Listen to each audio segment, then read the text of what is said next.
Veamos un poco entonces de las estadísticas que conversamos respecto al depósito de relave. Esto que estamos viendo es un gráfico, una presentación que tiene que ver con el Plan Nacional de Relaves, que se los comenté. Este Plan Nacional de Relaves comenzó en el gobierno pasado y esta es una información hasta el año 2019. No ha cambiado con respecto a los abandonados, pero sí con respecto a los activos. Bien, así que si quieren esta información actualizada, el Cernagiomín, en su página web, tiene un catastro, que lo pueden ver a través de una planilla Excel en el que figura hasta el 2024, por si tienen interés en tener el dato exacto respecto de los activos. Lo otro no ha cambiado. Bien. Entonces, de los depósitos de relaves que existen en Chile, tenemos un total nacional de 742. Incluyen esta fecha dos relaves en construcción, que lo más probable es que se hayan terminado. Estamos viendo una aproximación. De ellos, 106 son activos.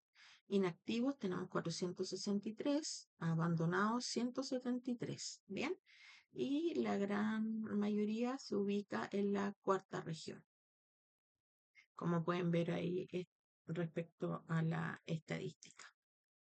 Ahora bien, el plan que yo les comentaba, que es el Plan Nacional de Depósitos de Relave para una minería sostenible, lo que quiere es hacer precisamente situarse en tres ejes. Primero, haciéndose cargo de su pasado a través de la gestión sostenible de los pasivos ambientales mineros. Em, Respecto al eje de seguridad de la población, fortalecer el monitoreo, la reportabilidad y la fiscalización de los depósitos de relave e implementar y coordinar medidas en caso de emergencia. Diseñar e implementar programas y herramientas de remediación de depósitos de relave en situaciones de abandono que sean un riesgo para la comunidad en relación al plan medio ambiente. Y luego, en relación al tercer gran punto, que es la economía circular e innovación, fomentar el reprocesamiento y reutilización de depósitos de relave, creando oportunidades económicas y promover la investigación e implementación de nuevas tecnologías. Esto se está haciendo muy fuertemente. Lo que más se quiere es implementar nuevas tecnologías para que podamos tener este desarrollo lo mejor y de la manera más sustentable. Ahora, cuando uno se pregunta y dice, bueno, y lo hacen mucho y me lo preguntan mucho las ONG, las principales opositoras a todo lo que tiene que ver con depósitos de relave. Efectivamente, de hecho, por ejemplo, después del último terremoto, también hubo, perdón, no el terremoto, las últimas lluvias que hubo en Santiago que fueron muy fuertes en julio. Hubo un gran tema respecto a algunos depósitos de relaves que no habían considerado, por supuesto, la cantidad de agua caída, que es una cosa que se está discutiendo mucho hoy en día, porque como ustedes bien saben, muchas veces se consideran los 50 últimos años o algunos tipos de normativas internacionales al respecto, y no tenemos muy clara la normativa nacional con respecto a eso. Y la verdad es que con el cambio climático ya no podemos pensar en hacer un relave, por ejemplo, en la región de Antofagasta sin pensar en que va a llover. No se puede. Derechamente va a llover en algún momento y va a llover y a lo mejor va a llover con más fuerza que nunca. Después de haber visto los vientos que vimos en Santiago que no se habían visto nunca, todo ese tipo de situaciones son cambios climáticos que hay que considerar para efecto de la construcción de los depósitos de relave y todas las medidas son necesarias. Entonces, como les comentaba, la gran mayoría de la ONG dice, bueno, pero ¿por qué siguen construyendo depósitos de relave? Si efectivamente tienen un objetivo y sí están con una mentalidad de medio ambiente y todo lo demás, la verdad es que no tienen esa intención. Bueno, primero que todo, no tenemos una tecnología hoy en día que sea lo suficientemente barata y que nos permita reprocesar y reutilizar o depositar, mejor dicho, de una manera más eficiente. No, eso no existe.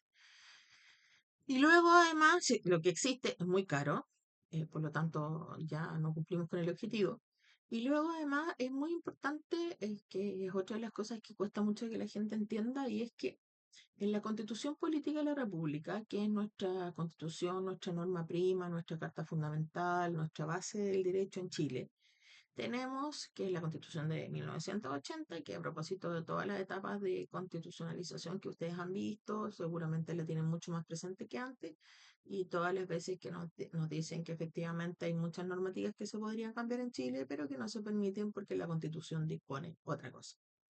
Bueno, en esa Constitución, que es la que nos rige, en 1980, se dispone precisamente que dentro de los derechos y las garantías que tienen las personas, tenemos dos derechos igual de importantes. La verdad es que los derechos o la categorización de derechos del artículo 19 no distingue, no hay una distinción respecto a si efectivamente o una jerarquización de los derechos, sino que en realidad nos da un catálogo de derechos. Por ejemplo, el número uno es el derecho a la vida, el número dos el derecho a la libertad religiosa, el derecho a, a desarrollar, que es para donde iba, una actividad económica sin que cualquiera sea esta, sino es contraria a las leyes. Y también dentro de esos artículos está el 19 final, que es el que nos dice que también tenemos derecho a vivir en un medio ambiente libre de contaminación. Pero ¿qué ocurre? La verdad es que hubo una gran discusión cuando se agregó ese derecho de todos los chilenos, y en algún momento se pensó que sería bueno decir que en Chile el derecho de las personas es a vivir en un medio ambiente libre de toda contaminación, palabra que se terminó eliminando, me parece a mí buenamente, porque efectivamente vivir libre de toda contaminación era una quimera, y va a ser muy difícil jurídicamente poder atender a todos los reclamos que podría existir. Y por lo tanto se eliminó, y ahora sabemos que podemos vivir en un ambiente libre de contaminación, pero no de toda contaminación. Y luego también tenemos este derecho que yo les cuento, que es el derecho a desarrollar cualquier actividad económica que no esté prohibida por la ley, o por el bien común. Entonces, son dos derechos que tienen las personas y que, como les digo, no están jerarquizados. De hecho, ustedes me podrían decir, pero bueno, es que el derecho a la vida, que también está en el artículo 19, es mucho más importante, y por lo tanto, y tiene que ver al final con la seguridad, con la salud, con el medio ambiente. Y efectivamente, a lo mejor para ustedes lo puede ser, y quizás para mí también. Pero si ustedes se lo preguntan, por ejemplo, a una persona religiosa, prefiere y considera que el derecho más importante del artículo 19 es su derecho a la libertad religiosa.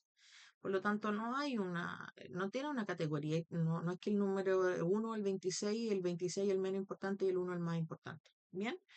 No, no se puede, porque efectivamente, además nunca se consideró así, siempre se consideró como derechos iguales.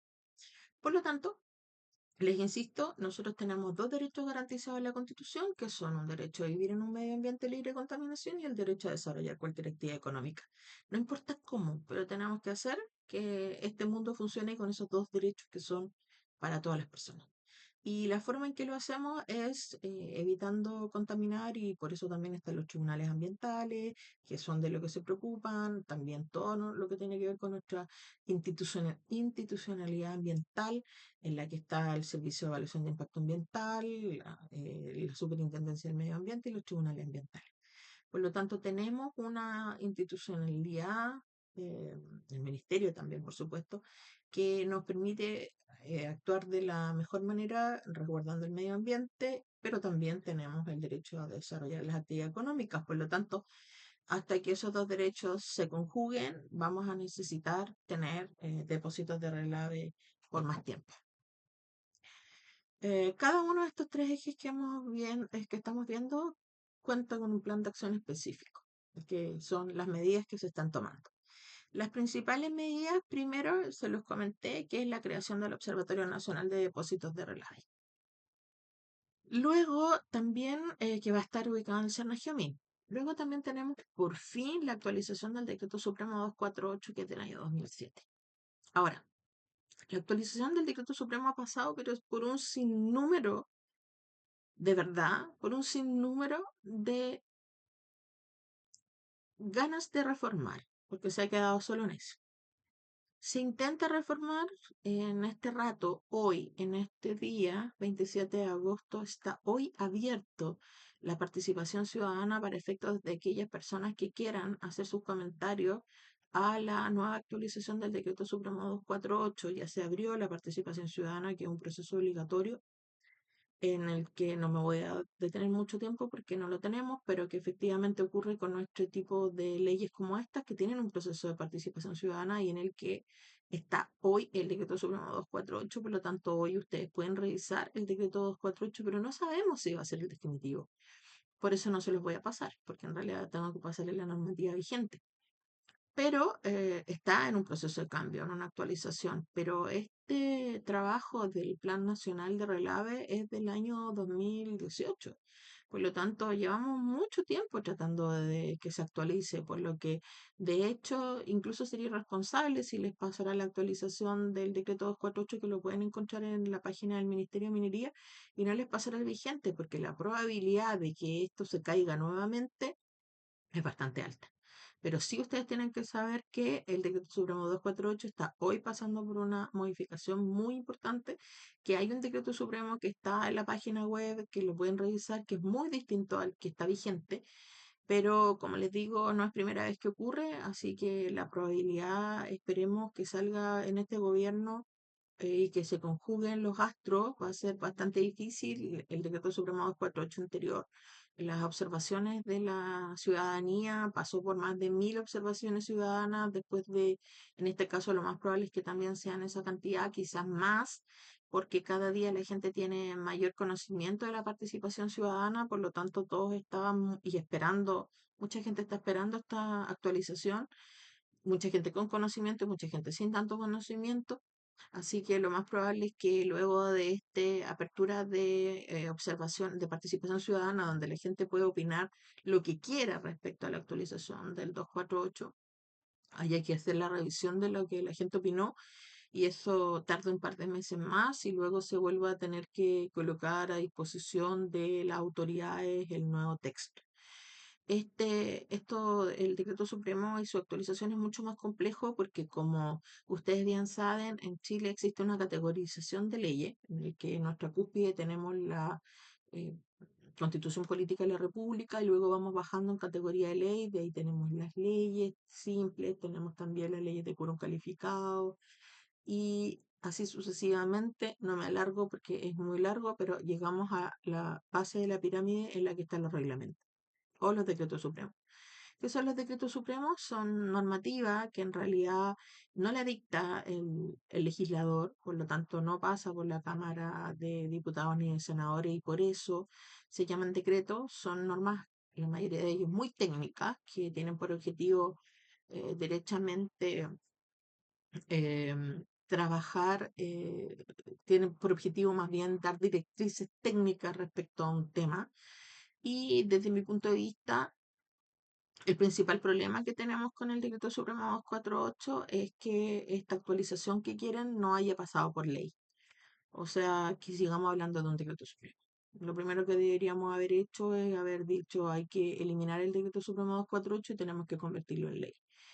Y convertirlo en ley, y esa ley puede además remitir al Ministerio de Minería, que pueda crear su propio reglamento como se hace muchas veces, pero efectivamente mantenerlo como un decreto supremo no me parece lo más adecuado, porque efectivamente pierde legalidad, pierde autoridad. Y me ha pasado también que frente a, tampoco se pueden además, por ejemplo, en un decreto supremo ver sanciones, un montón de sin cosas, sin número de cosas que son materia de ley. Así que es complejo que en realidad se haya mantenido de esta manera, pero bueno, estamos por lo menos en un proceso de actualización. Yo quiero tener fe, pero lo veo difícil. Luego también tiene por objetivo una elaboración de un protocolo de emergencia y este protocolo de emergencia, por supuesto, es mucho más fácil, son medidas además. No tenemos que olvidar también que este plan de acción y todas estas medidas que estamos conversando, que no han cambiado, fueron planteadas en otro gobierno. Por lo tanto, el Plan Nacional de Relave ha avanzado poco en este gobierno, porque efectivamente no tengo que eh, demorarme mucho en decirles cuánto cuesta que los los programas de gobiernos anteriores vayan avanzando. Pero bueno, como una iniciativa pública, privada, que en realidad las empresas están muy interesadas en todo lo que tiene que ver con Relave, hacen un poquito más de presión. En relación al medio ambiente, hay un programa de reubicación de depósitos de relave abandonados. ¿Se acuerdan que se los dije? Como medida de compensación ambiental dentro del sistema de evaluación de impacto ambiental.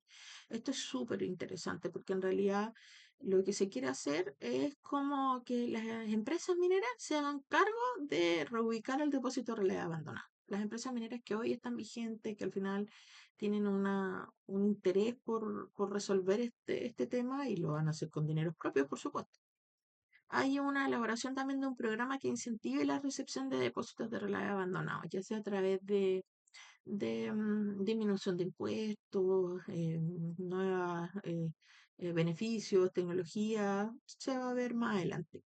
Y luego tenemos la economía circular e innovación. Queremos hacer las modificaciones al ordenamiento jurídico para regular el reprocesamiento, porque no existe hoy eso.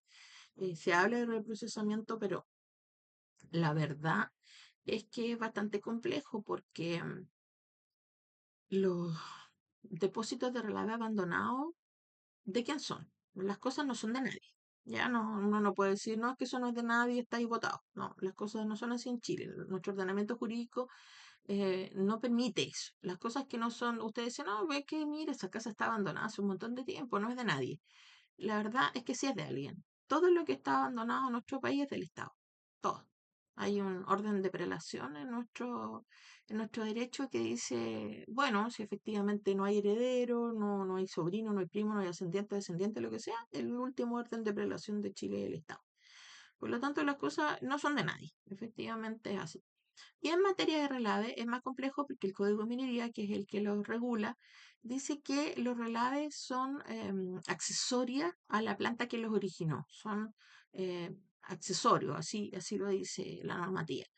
¿Qué queremos entender por eso? Quiere decir que efectivamente de la planta de la faena minera que lo depositó, a esa pertenece, es un accesorio de ella. Es un poco más complejo ya, pero de verdad que no es necesario verlo con esa complejidad, sino que efectivamente se entienda que es una accesoriedad que tiene relación con la planta de donde se provee.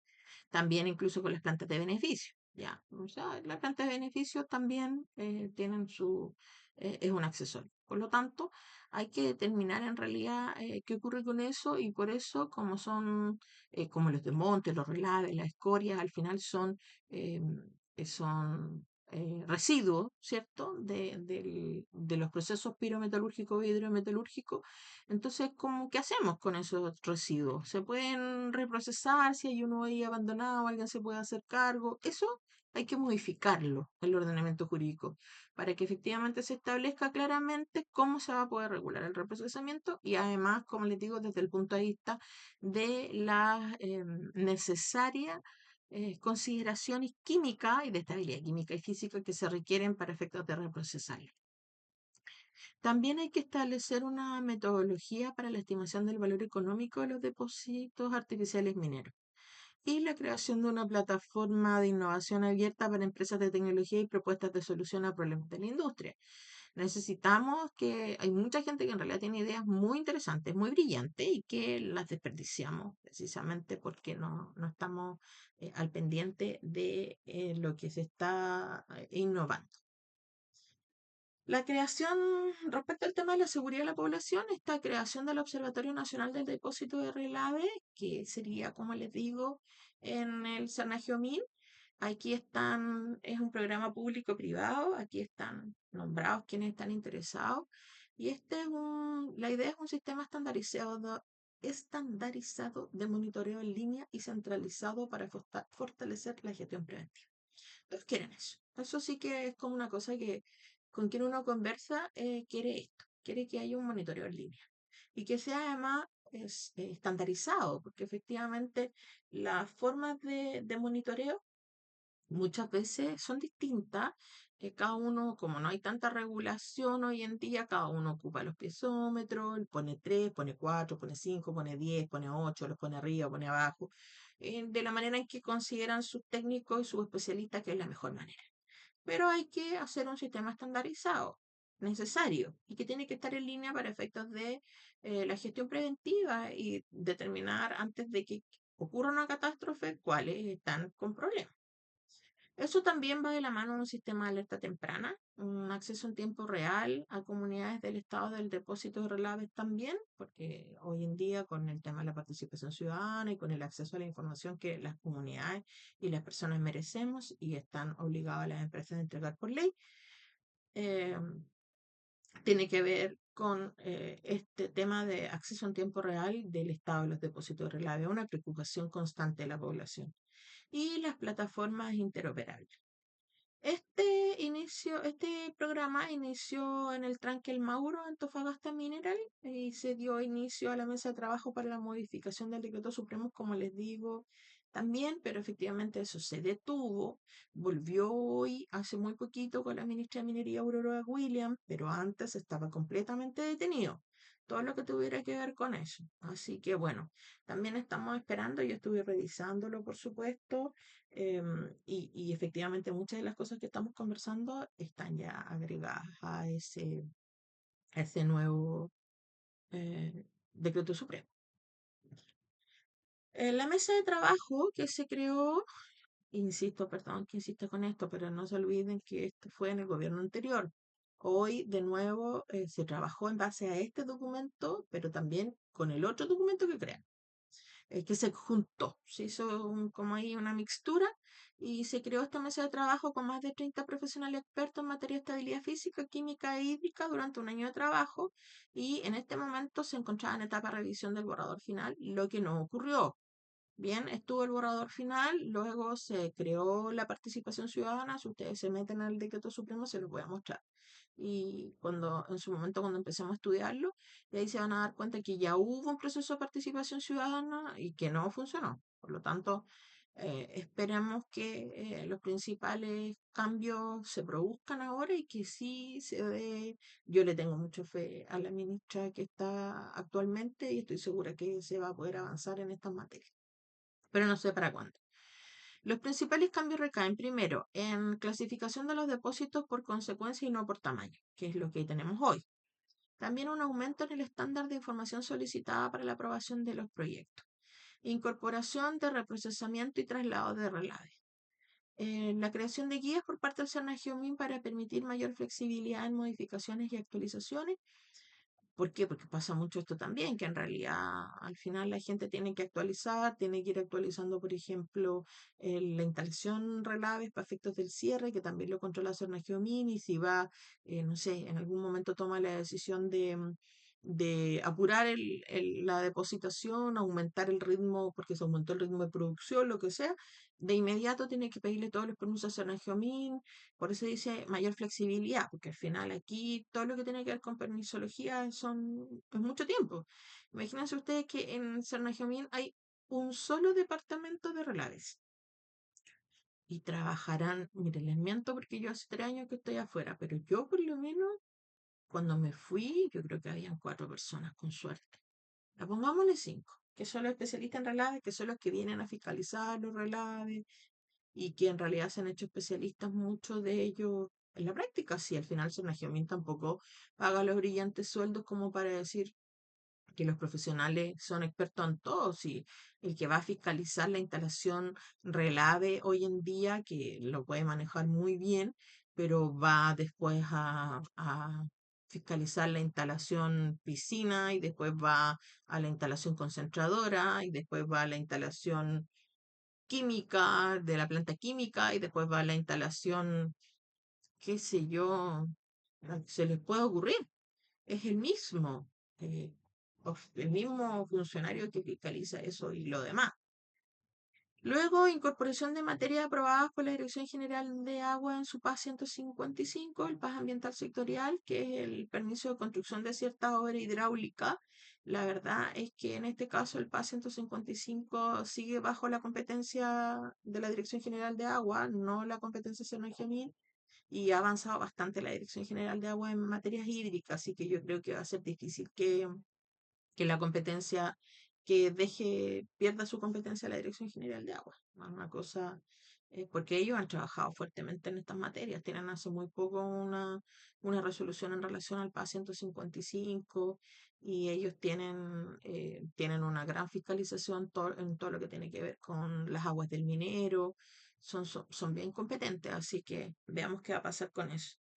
Luego hay una creación de un sistema de gestión de operación y gobernanza interna de Relave que el titular debe establecer para garantizar la gestión, supervisión y responsabilidad efectiva sobre los depósitos de Relave.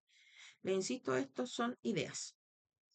Luego tenemos en relación al protocolo de emergencia en coordinación con la comunidad, hay que crear un protocolo que establezca un modelo de gestión específico en caso de emergencia, que se sociabiliza con la comunidad para que tanto las instituciones públicas como la comunidad cercana estén preparadas, porque hay muchos depósitos de relave abandonados y aquí se quiere entonces actuar ordenadamente con el Ministerio de Energía, perdón, de Minería, la ONEMI y el Cernagiomín. Luego también respecto al tema del medio ambiente, lo que a mí me interesa mucho es este programa de reubicación de depósitos abandonados como medida de compensación del sistema de evaluación de impacto ambiental, que como ustedes pueden ver, lo que se quiere hacer es relocalizar los depósitos abandonados e inactivos que constituyen un riesgo significativo para la vida o salud de las personas o medio ambiente. Los proyectos ingresan por estudio de impacto ambiental. Pueden compensar impactos suelo-aire mediante el traslado de depósitos priorizados por el Ministerio de Minería a depósitos autorizados. Entonces, al final, no solamente compensar con dinero, sino que al final con el traslado de depósitos autorizados. Rompe la forma monopólica de compensación, ¿cierto? Y soluciona el problema de escasez de terrenos aptos para compensar. Y esta hay una firma de convenio con el Servicio de Evaluación Ambiental y creación de guía técnica de compensación que no está. Entonces, por ejemplo, aquí están las imágenes del caso de remediación de la compañía minera Tec en Carmen de Andacollo en el 2012. Y ahí ven ustedes en el 2011, 2012, 2013 cómo fueron ellos ayudando con esta compensación. Los avances en marcha, como les digo, súper difícil. Todas las autoridades que ustedes ven aquí son autoridades del gobierno anterior, pero la idea era priorizar los depósitos de relave abandonados e inactivos. Sigue siendo la misma idea en todo caso del gobierno de hoy. Yo no digo que no, solo les comento que efectivamente partimos con el gobierno anterior y hemos avanzado poco. Hay 102 relaves que son priorizados. También esta firma de convenio y colaboración con el Servicio de Evaluación Ambiental, la firma de convenio con las consultoras ambientales Arcade Chile y WSP Chile para el desarrollo de guías técnicas también que puedan apoyar. Para esto se necesita mucha gente especializada. Y elaboración de estudios para determinar el factor de emisiones de depósitos abandonados con colaboración de la CEPAL. Y dos proyectos pilotos en el sistema de evaluación de impacto ambiental de remoción de relaves abandonados. Eso era, como les cuento, lo que estaba avanzando en su momento. Respecto a la economía circular e innovación, esto que ustedes ven acá, la fotito al lado, es la ley 20.551, justamente el de depósitos de relave, regula el cierre de faena de instalaciones mineras, que es del año 2011.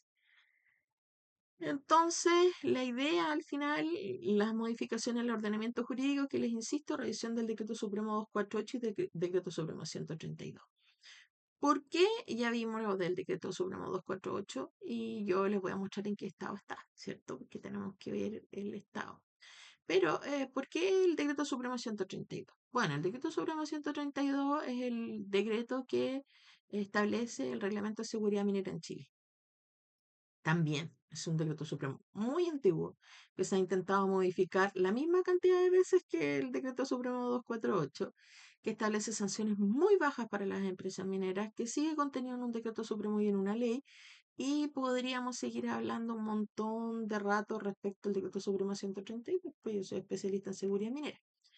Pero, como les digo, lo más importante es que se entiende desde el punto de vista de los operadores de relaves que efectivamente también se requiere una modificación a este decreto. Es un decreto muy antiguo, que no está acorde con las modificaciones que tiene la industria hoy, no está acorde con los avances tecnológicos, no está acorde con la cantidad de gente con la cantidad de instalaciones que hay hoy en la industria minera, no está acorde con nada. La verdad es que es un decreto supremo bastante muy difícil además para los fiscalizadores y para los operadores jurídicos, para todos aplicar las sanciones. Las sanciones por el decreto supremo 132 son muy bajas. La verdad es que infringir cualquier tipo de norma en seguridad minera en Chile es mínimo.